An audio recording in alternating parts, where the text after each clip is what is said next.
لله نحمده ونستعين به ونستغفره ونستهديه ونعوذ بالله من شرور انفسنا ومن سيئات اعمالنا. من يهده الله فلا مضل له ومن يضلل فلا هادي له، واشهد ان لا اله الا الله وحده لا شريك له، واشهد ان محمدا عبده ورسوله. يا ايها الذين امنوا اتقوا الله حق تقاته ولا تموتن الا وانتم مسلمون. يا أيها الناس اتقوا ربكم الذي خلقكم من نفس واحدة وخلق منها زوجها وبث منهما رجالا كثيرا ونساء، واتقوا الله الذي تساءلون به والأرحام إن الله كان عليكم رقيبا.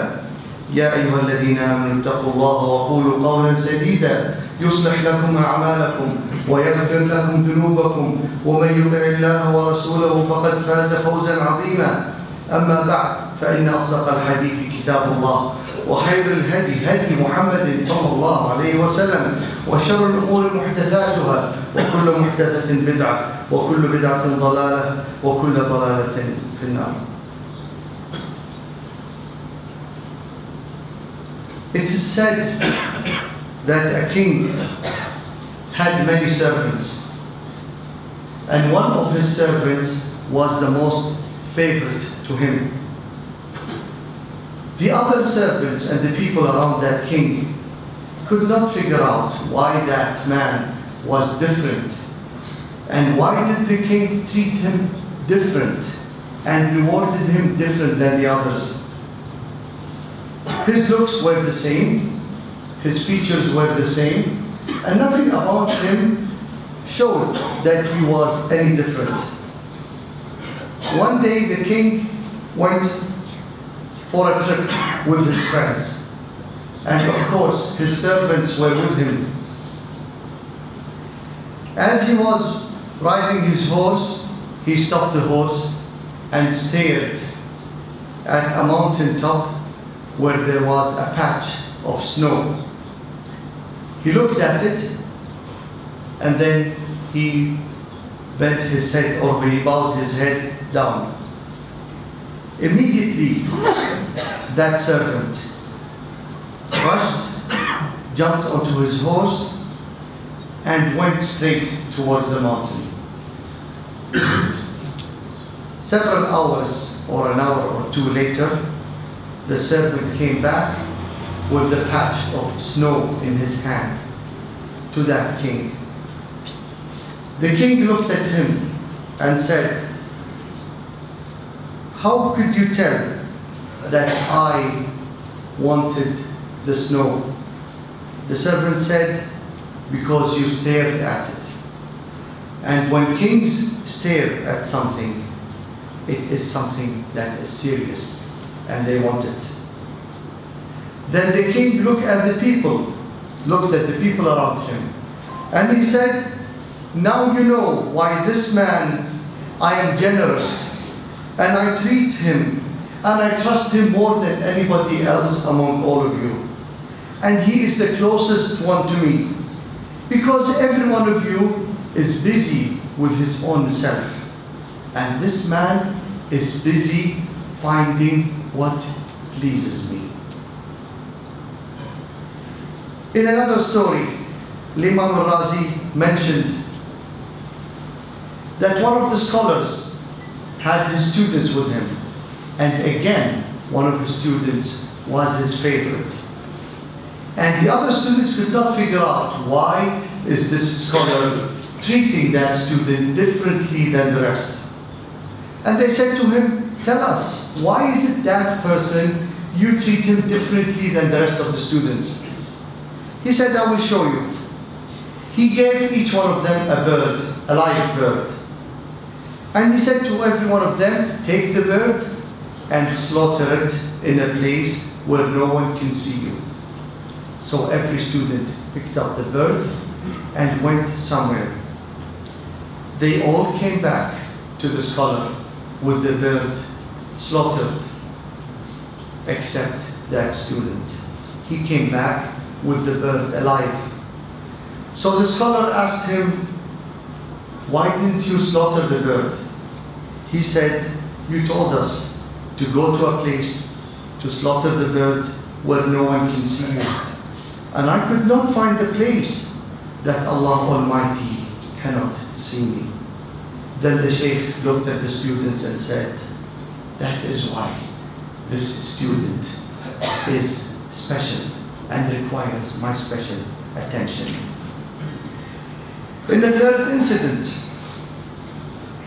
a man passed a group of men chatting with each other, and he saw one of their colleagues was sitting far away from them. So he walked to him and asked him, why are you not with them you are sitting? He said, remembering Allah is more pleasurable to me than listening to their chatting. So I said to him, but you are here alone. He said, who said that I am alone? I am with me, Allah, and the two angels. I'm not alone. So he said to him, do you think that you are better? Whose among you is better, you or them? He said, the better among us is the person whom Allah Almighty forgives him. So as the dialogue finished, I asked that person for directions. The man pointed towards the sky. Your only direction is the heavens. And walked away.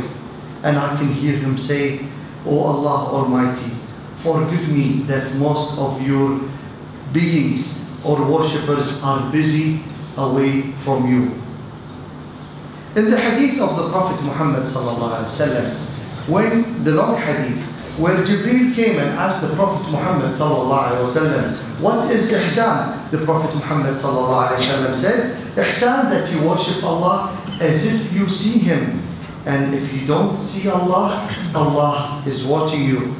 That is why when a man came to Abdullah ibn Mubarak, Abdullah ibn Mubarak came and said to the man, be watchful of Allah. So the man said to him, what do you mean by that? He said, act as if you see Allah Almighty all the time. It is said, لأبي الحسين ibn Hind, they said to him, when is a shepherd careful about the sheep that he has in order not for them to get hurt by falling off the mountain? He said, when the shepherd is aware that the owner is seeing him. أقول ما تسمعون وأستغفر الله لي ولكم فاستغفروه إنه هو الغفور الرحيم.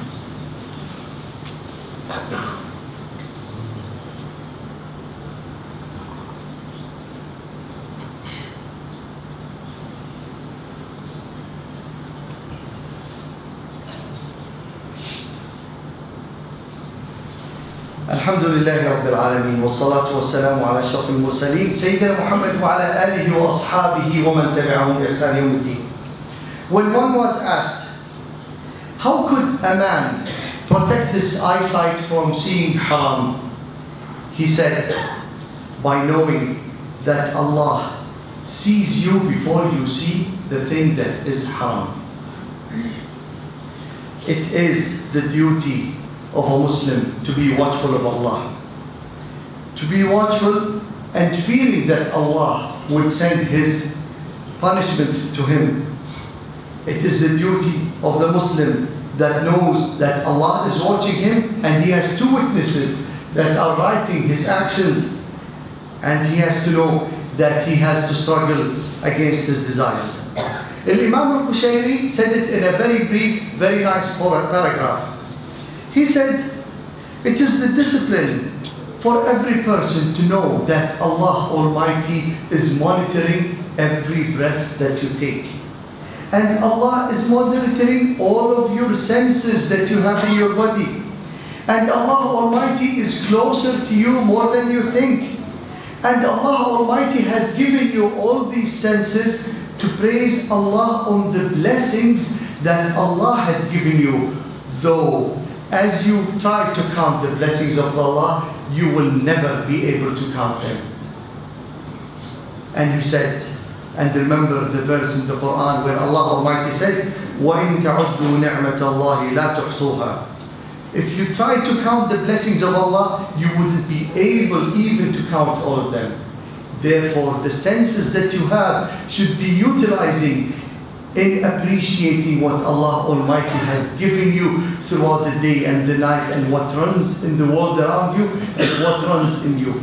Therefore should be utilized in that.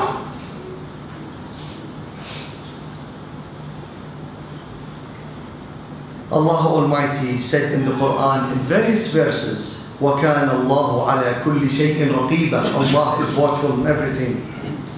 وَاعْلَمُوا أَنَّ اللَّهَ يَعْلَمُ مَا فِي أَنفُسِكُمْ فَاحْذَرُوهُ. Allah knows what is in yourself, therefore fear Allah Almighty.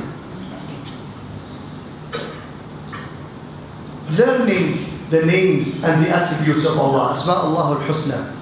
Among the names and the attributes of Allah Almighty, Al-Alim, Al-Basir, Al-Sami', Al-Khabir, Al-Hafiz, Al-Raqib, Al-Shahid, Al-Muhsi. Al-Alim, the all-knower. Al-Basir, the all-seer. Al-Sami', the all-hearer.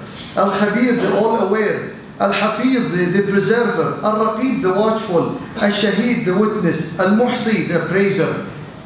The attributes of Allah. When a person learns about the attributes of Allah Almighty, and you can open a book and read about them, that's where the glorification of Allah becomes strong in your mind, in your soul. Once you reach the level that you sense and you are watchful of Allah, and as you've seen as an example in the beginning of the khutbah, in every situation a human being praised another human being for being watchful of him. How about Allah Almighty? When you are praised as being watchful of Allah Almighty, it gives you power, it gives you energy, it gives you self-confidence. And that's what we saw throughout the history of Islam. Muslims had no problem in the world that they were in because they are with Allah Almighty. And perhaps I mentioned even in one of the khutbahs in the past, whereas Muslims spread Islam all over the world, and as they reached the northern or the northwest part of Africa, where Morocco and Tunisia and Mauritania was, one of them went to the ocean and said, if I'd known that there is land behind the Atlantic Ocean at that time, I would have went there and conquered it.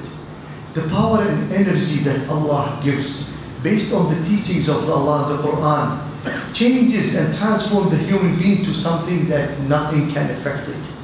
And throughout the history of Islam, Muslims had no problem with the rest of the world.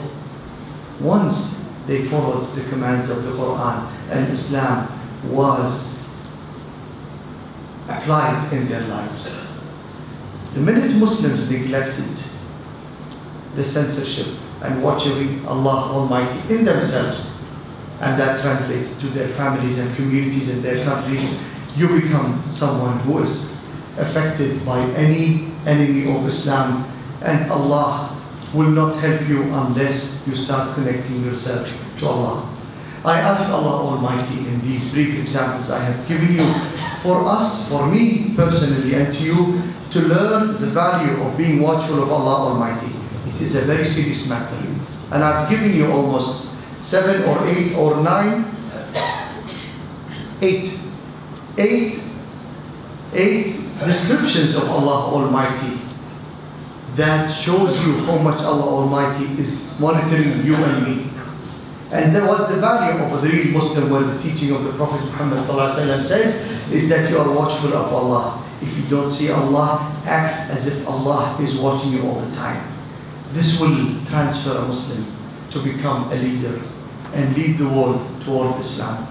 I ask Allah Almighty, what I've said, that you and me, we start applying these principles. And I ask Allah Almighty to unite Muslims worldwide. And I ask Allah Almighty to take away from Muslim countries and lands the wars and the conflicts and the political dirty work that is taking place in the Muslim world. And I ask Allah Almighty to bless us and give us the guiding light in our lives, in our families, and where to go in this life. And I ask Allah Almighty to give us the proper and show us, and we already know it, but we have to take the first step in that, and knowing our duties as Muslims in this world. What is our duties towards the rest of the world? اللهم اغفر للمؤمنين والمؤمنات المسلمين والمسلمات الأحياء منهم والأموات إنك سميع مجيب الدعوات.